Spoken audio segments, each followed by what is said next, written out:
موسیٰ علیہ السلام کی والدہ اپنے بیٹے موسیٰ کا غم ہے، لیکن قربان جاؤ ابو بکر صدیق تمہاری محبت رسول پر اللہ رب العزت فرماتے ہیں کہ ابو بکر کا جو غم تھا اپنی ذات کا نہیں، اپنی جان کا نہیں، اپنی بیٹی عائشہ کا نہیں، اپنی بیٹی اسماء کا نہیں، اپنے بیٹے عبد الرحمن بن ابی بکر کا نہیں، ان کو جو غم تھا وہ امام الانبیاء حضرت محمد رسول اللہ علیہ السلام کا غم تھا۔ اللہ نے فرمایا لا تحزن ان اللہ معنا، نبی نے کہا مت غم کرو ابو بکر، اللہ ہمارے ساتھ ہے، اللہ ہمارے ساتھ ہے۔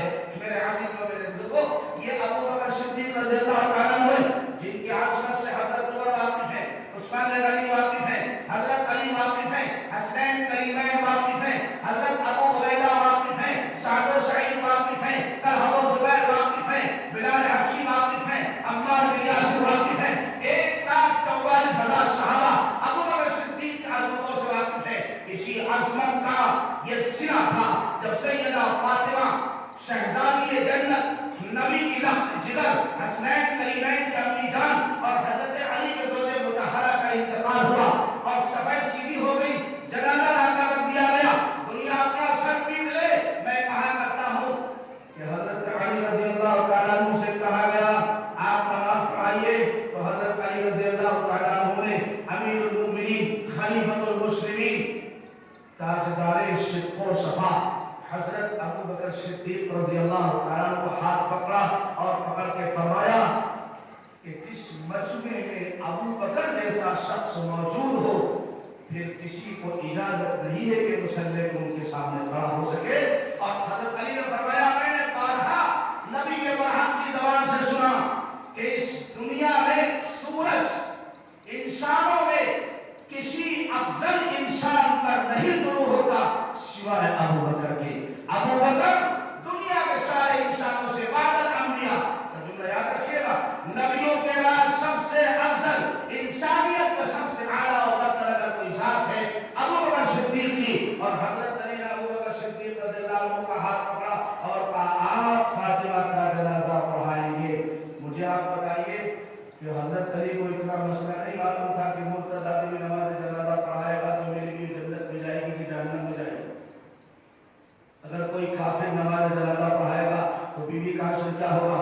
پتہ یہ چلا کہ دنیا اندھی ہے، اینک کالے لگا رکھے ہیں، میں کہا کرتا ہوں کالے اور پیلے اینکوں کو اتارو، انشاءاللہ ابو بکر کی عظمتوں سے تم کو قرآن بھرا ہوا نظر آئے گا، ابو بکر کی عظمتوں سے حضرات اکابر کے سینے بھرے نظر آئیں گے۔ اور جن بزرگوں کے حوالے دیے جاتے ہیں وقت نہیں میرے پاس، حضرت سیدنا امام جعفر صادق، حضرت امام باقر، امام زین العابدین رضی اللہ عنہم اجمعین، ان حضرات کے دلوں میں ابو بکر صدیق کی کتنی عظمت تھی، وہ ان کے روح مقدسہ کو جا کے پوچھو، ان کی روح انشاءاللہ جواب دیں گی کہ دنیا جو پروپیگنڈا کر رہی ہے یہ عیارانہ پروپیگنڈا، اس کا حقیقت سے کوئی تعلق نہیں ہے۔ اس لیے حضرت ابو بکر صدیق رضی اللہ تعالیٰ عنہ کا سیدہ فاطمہ رضی اللہ عنہا کی نماز جنازہ کا پڑھانا یہ اس بات کی دلیل ہے کہ حضرت علی کی نگاہ میں ابو بکر صدیق کا وہ مقام تھا جس کی بنیاد پر فرمایا تھا کہ حضرت محمد صلی اللہ علیہ وسلم کے بعد، میرے نبی کے بعد ابو بکر سے زیادہ بہتر انسان اس روئے زمین پر کوئی پیدا نہیں ہوا، لہذا ابو بکر نماز جنازہ پڑھائیں گے۔ اور حضرت ابو بکر نے حضرت فاطمہ رضی اللہ عنہ کی نماز جنازہ ادا کرائی۔ یہ ہے وہ مختصر سی معروضات جو میں نے صدیق اکبر رضی اللہ عنہ کی شان کے سلسلے میں آپ کے سامنے عرض کی۔ وقت میرا راستے نے کھا لیا، میں معذرت چاہتا ہوں اور بہرحال وقت کے اندر بات کو ختم کرنا ہے، اس لیے میں اپنی بات کو ختم کر رہا ہوں۔ اللہ تبارک و تعالیٰ ہمیں اور آپ سب کو زمرہ صالحین، زمرہ اہل بیت سے محبت کرنے والوں میں اور زمرہ محبین اصحاب رسول میں شامل کیا ہے جو آپ جا رہے ہیں اور اتنا جام ہے، کسی بیٹھ جائیے آپ لوگ، باہر مت جائیے، رکاوٹ کے خدا اور آپ سب کو صحابہ کرام کے جھنڈے کے نیچے جگہ عطا فرما کر جنت کا داخلہ نصیب فرما دے۔ ابو بکر صدیق کی زیارت حوض کوثر پر خدا ہم آپ سب کو نصیب فرما دے اور ان حضرات کے مقدس ہاتھوں سے جام کوثر نصیب فرما کر ہمارے